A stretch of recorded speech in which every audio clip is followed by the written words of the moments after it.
आज मैं आपके सामने एक नई बीमारी का केस लेकर आया हूँ। इसके कई साल पहले मैंने इसी बीमारी का एक केस डाला था और इस बीमारी का नाम होता है हीमेंजियोमा।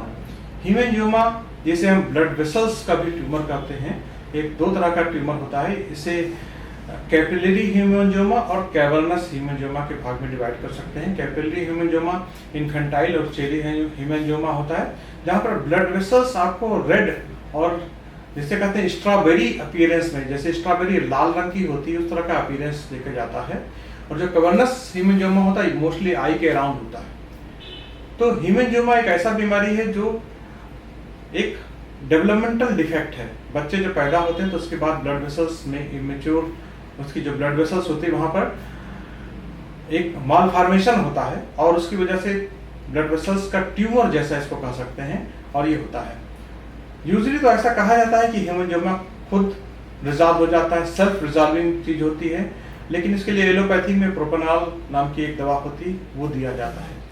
होम्योपैथी में भी इस हीमेंजियोमा की बहुत अच्छी दवाइयां हैं और मैंने बहुत सारे केसेस होम्योपैथी के द्वारा भी इस बीमारी से ठीक किए हैं। अब आपके सामने मैं एक आज रियल टाइम केस लेकर आ रहा हूँ। इस केस में क्या खास बात है, ये मेरी ही एक भांजी का केस है और इसको बहुत सीवियर हीमेंजियोमा था। यूजुअली तो हीमेंजियोमा सेल्फ रिजॉल्विंग होता है, लेकिन इसका जो हीमेंजियोमा था बहुत ही सीवियर था।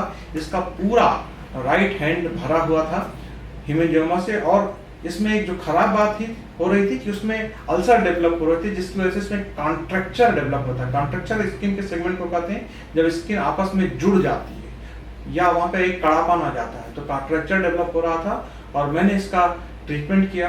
कैलकेरिया फ्लोर नाम की मेडिसिन का मैंने ट्रांसफर किया। आप जानते हैं कि मैं बाल द्वारा होम्योपैथिक चिकित्सा से इलाज करता हूँ, जहाँ पर रोगी का एक बाल लेके एक पर्टिकुलर दवा में लगाया जाता है। तो मैंने कैलकेरिया फ्लोर में इसका ट्रांसफर किया और देखिए ये बच्ची पूरी तरह से लगभग 99% अब ये ठीक हो चुकी है। आइए देखिए मेरे साथ यह हीमेंजियोमा।